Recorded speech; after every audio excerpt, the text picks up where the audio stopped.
Hello and welcome to my YouTube channel. If you're regular here, you know I review many photographic, audio and video related products. Well, today we're taking a look at a new camera, and it's the Canon EOS R50, and here it is.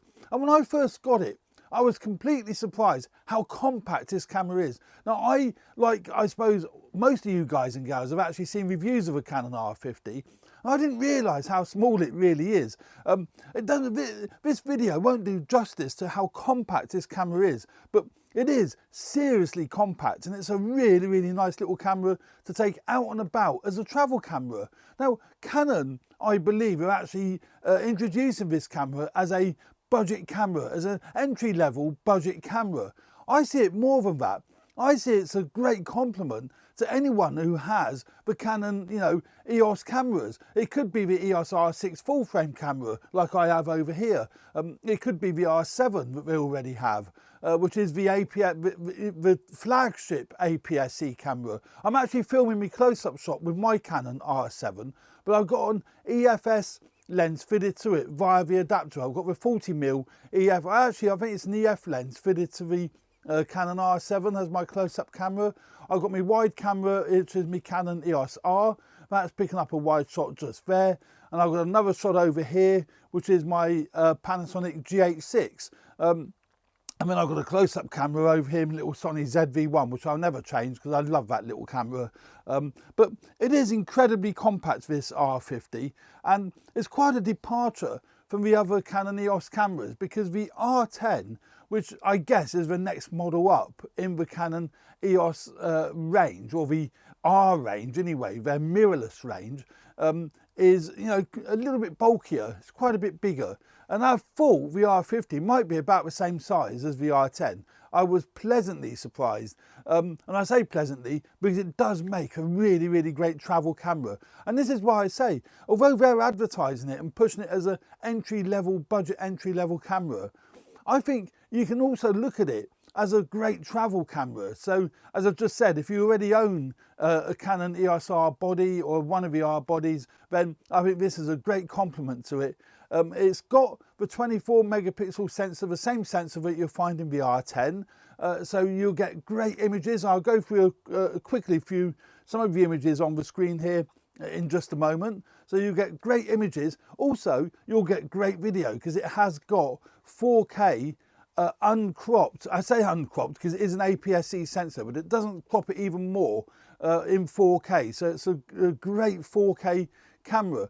The other great thing with the R50, unlike the M50, which this kind of replaces, the R50's 4K is fantastic because it still uses the dual pixel autofocus. It doesn't do that on the M50. The 4K on the M50 is pretty naff, and I wouldn't bother using it. When I owned the M50, I never shot in 4K. I always shot in HD because I did find the 4K, the focus just wasn't reliable enough. With this little camera, the focus is fantastic, both in 4K, HD, in stills. The dual pixel autofocus works brilliantly. As I said, it is a compact camera, very lightweight. I shall put in the video what the weight of it is, but don't underestimate how compact this camera is. You can see in my hand, I've got quite big hands. My little finger does fall underneath the camera. I find that fine. The grip is nice. The grip is absolutely fine. Again, I keep reiterating, it is a small grip, but I find it absolutely fine. I can hold that. Bit of an issue if you've got really big lenses, but it's designed for the APS-C lenses. So, the RFS lenses, although you can comfortably use the full frame lenses. I mean, I've got, what's this one? That's a 50mm. This is a 50mm RF full frame lens. It's a very compact lens, so that'll work nicely on it. But you do have to take into account the 1.6 crop factor. So that becomes about 75, something like that, mil lens. The 16mm lens, again, very compact lens. In fact, probably the 16mm is what I would keep on it a lot, because it's a great travel camera with that 16mm lens. That's about 25mm, so kind of equivalent to a Ricoh GR3, just quite a bit bigger than a Ricoh GR3 because obviously it's mirrorless, interchangeable lenses. But I've used it a lot with the Canon 18 to 150 lens. This is again the RFS lens, It's a really nice lens because it covers such a wide range. So very, very flexible lens, a very useful lens. But as you can see, it's quite long, quite bulky. What I tend to use it with a lot is its 15 to 45 kit lens. I mean, it's 18 to 45 kit lens. I use it mainly with that purely because it keeps the whole frame very compact. It keeps it a really nice compact body, nice compact look. But let's just go through the features and the functions on the Canon R50 very quickly. Top plate, pretty traditional. You've got your PASM dial, automatic, manual exposure controls on the top there with one control dial. I find it's fine with only having a one control dial on the top here. I've not had an issue with that. I've actually set the control ring for being exposure compensation on there. So, you know, I have got additional control there. You can set that to adjust your ISO, whatever you wish. So on the top plate, it has only got the one dial. That's fine for me. On the back here, you've got your four-way pad for adjusting different parameters, different settings. These are settable as well, so you can change the predefined settings. I already have done that. As an example, the bottom one I've set up for adjusting the screen brightness, and you can see there that now that's normal and that's bright. I find that's great for me because when I'm out in the sunlight and I don't want to use a viewfinder, I can just push that one button. I mean, I've got a much brighter screen. So again, you can set up all these controls to how you want to use them, and I think that is fantastic. 3-inch articulating screen, pretty standard for most cameras these days, but you've got your 3-inch articulating screen for doing your low angle shots, or you want to do high angle shots like that, and particularly great if you're into vlogging, but you know, you can see yourself as you talk to the camera, which is obviously pretty much essential really, so you make sure you get your framing spot on. It's got unlimited 4K, well, up to about an hour's worth of filming as one clip. So there is no video record limit effectively. I say up to an hour. I think I've read somewhere that it will cut off after an hour. Well, that's fine for me. Here in the studio, you see, it's great for me that I use cameras that haven't got a video record limit, simply because I don't have to keep stopping and starting the cameras if I make mistakes. I can just keep it rolling, and I find that very, very useful. And as I said, the dual pixel autofocus works in video as it does in the stills, so it's great. And it's got face tracking, eye tracking. It also tracks animals, it will track cars, vehicles, and it will track humans, obviously. So they've put all that in an entry-level camera. And as I say, I prefer not to call it an entry-level camera. I prefer to call this my travel camera because it is so very light, very compact. It won't fit in your pocket, but it will fit in a very small bag. You don't have to take a big bag with you. And even if you want to take an extra lens, you can shove, you know, something like the 18 to 150 lens in your bag. That's not very heavy. That ain't going to take up much room whatsoever. Or you might want to shove a prime lens in your bag. So keep the kit lens on. And if you're going indoors and you do some low light photography, then you might want to stick either the 16 or in this case a 50mm f1.8 prime lens in your bag. And as I say, the sensor in here is a very, very nice sensor, capable of producing some great images. Now, it hasn't got in-body image stabilization, so it's well worth using lenses that have got IS built in the lens. Again, the 18 to 150 has got image stabilization built into this lens, so that is really, really useful. Helps you to reduce your shutter speed so you don't get camera shake. Also, this kit lens has got image stabilization built into it, so that is great. But what I also use, and I find it works really, really well with, is the older lenses. Now, I've got here an older 10 to 18, because Canon at the moment don't make a wide angle lens or ultra wide angle lens for the APS-C bodies. I've been using very successfully the Canon 10 to 18 lens on my APS-C bodies, including the R50. and you have to use it via the adapter because this is an EFS lens, not an RFS lens, and that works excellently on the Canon R50. I'll just show you how good this lens is when I go outdoors and test its vlogging capabilities, because I think the 10-18 is going to be a better lens for vlogging on the R50, because the 18-45, I will do a quick clip with the 18-45, but it's not particularly wide. The battery that it takes is the LPE 17, a very common, very standard battery, so it just goes into the bottom here, just the same as it does in virtually every camera. So little LPE 17 battery here. Battery life is pretty decent, but I would also, always keep a spare battery with you.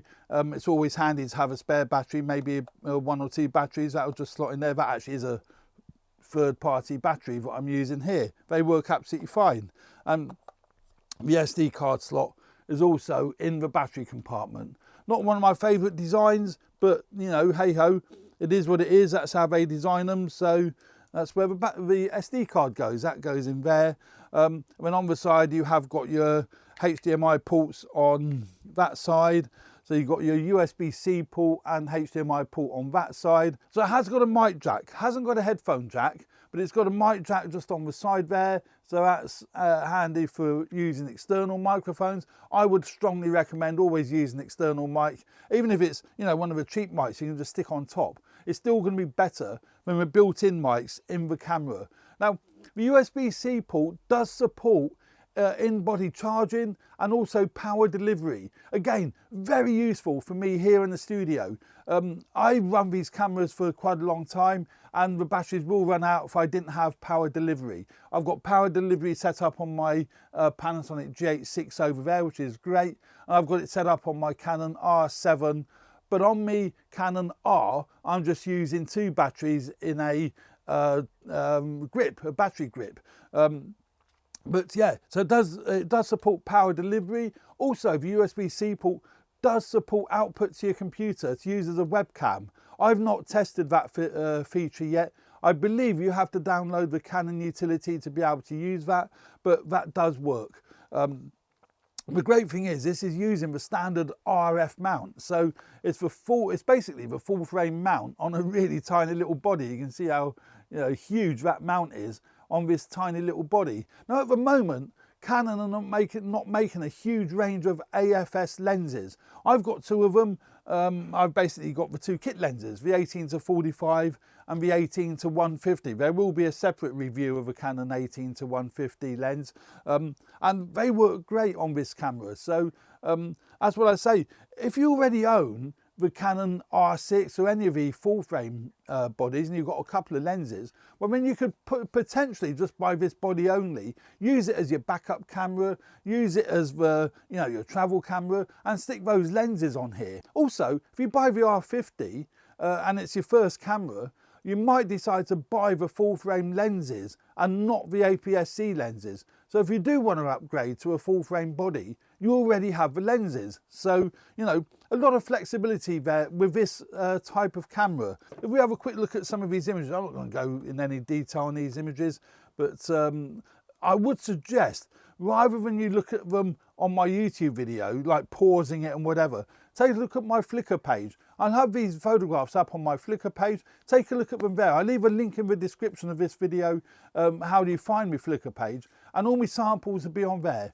And with the R50, I've used it with the 18-45 kit lens and the 18-150 kit lens. So I think this is with the 18-150. Yeah, this is the 18-45 on this image. But you can see again the sensor's great. The lenses are great. I mean, they are kit lenses, but you're not going to have any issues with these kit lenses. Sharpness, colours are vivid. Obviously the camera shoots RAW and JPEG, so you've got a choice of what you want to use. I always shoot RAW. I mean, look at the detail there. You're not going to be disappointed with that at all. You can print those images, no problem. And I say it's a really capable 24 megapixel sensor. So, and with in-lens image stabilization, you're going to get some great results. Nice tag sharp images. you can see there it's working really well. So yeah, I really like the video that comes out the R50. I really like the stills that come out the R50. Again, clarity is beautiful, contrast, everything about it. I mean, that's as an example actually of the 18-150 lens. That's at its widest angle, and then that's at its telephoto. So what a fantastic lens for flexibility, but just that little bit, you know, it's just a little bit bigger. So, you know, I like that. And again, because the two are so compact, a little camera bag, and you can shove both those lenses in your camera bag and off you go. You know, very capable, very capable. So yeah, that's a few images taken with the Canon R50. I can highly recommend it. Now what I think I'll do now is go out in the garden and we'll do a quick vlogging test with the Canon R50. I think I'll use it with the initially with the 18-45, so you guys and girls can see how it crops it in. I use the image stabilization obviously, and then I'm going to swap that out then and put me Canon 10-18, I don't know where it is now, the Canon EOS 10-18 lens on with the adapter, and you'll be able to see, you know, the contrast in the difference between using that kit lens and this lens. So let's go outdoors and let's give it a whirl. I'm doing a quick vlogging test outdoors. Now I'm using the Rode Video Micro Go 2 on my camera as opposed to using the internal microphone, so it should be a better sound quality. It's quite bright sunny conditions out here.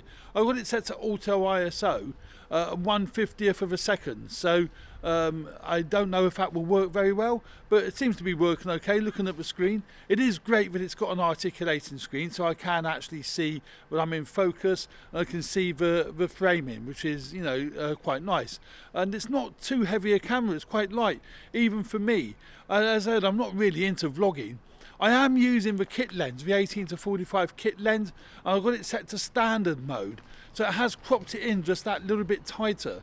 But what I think I'll do in just a minute is set it to advanced mode, which will crop it in really tight, and with this lens will be a little bit too tight. And you can see here, even in standard mode, that is quite tight. You're not seeing much of the surroundings, so probably not a great vlogging setup, but you know, but it's okay, it's doable, and I think that is fine. You wouldn't want to turn image stabilization off, or the digital image stabilization off, because I think that would be, you know, a little bit too shaky, certainly for my hand. So now I'm going to switch it to advanced stabilization and see how well that works. I've now turned on advanced digital image stabilization, and you can see that's cropped it quite a bit tighter. I'd have to hold my hand out even further, which I can't do. I've gone as far as I can go. So that should be holding it even steadier as I walk. I don't know if it makes any difference at all, actually, to be honest. Probably does, but then I haven't got the steadiest of hands, so it's not ideal. What I'm going to do, as I said I would do, I'm going to put on the EOS 10-18 lens on. I want to see if that's a better lens for vlogging rather than the kit lens, because as I say, that is just probably a little bit too tight. I've now turned on the advanced image stabilization, and it has cropped it in tighter, but nothing like it did on the 18-45. I do believe actually Canon have missed the trick with the Canon R50. They're actually advertising it as maybe a vlogging camera, but they haven't got a tally light on the camera, and you also don't have a big red frame around the screen to show that it is recording clearly. You've just got the little red tally light on the screen that's showing it's recording. I think they missed a trick there. Maybe in a firmware update they could add some form of tally light so you actually know that it is recording. I would really like that. That would help me, and I think that would help anyone who does, you know, this sort of content. And there's a lot of people that do this sort of content.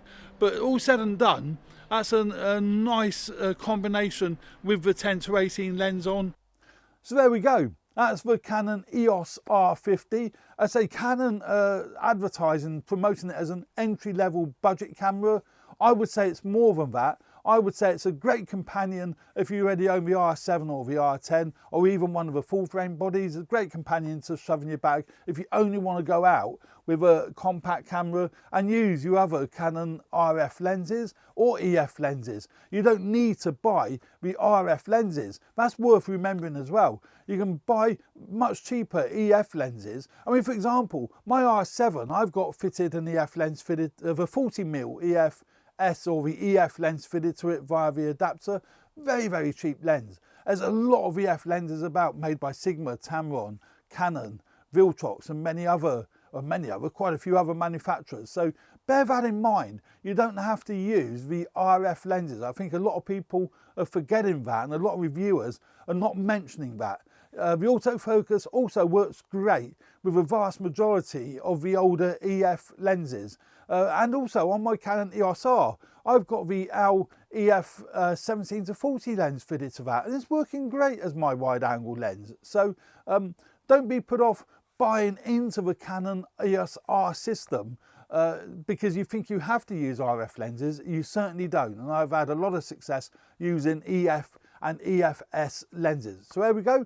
That's my initial look of a Canon R50. I hope you enjoyed this video. Please subscribe to my channel if you haven't already done so. Hit the like button if you like the content of my videos. I really, really would appreciate that. Helps me grow the channel. So thanks very much and stay tuned for the next video. Cheers. Bye.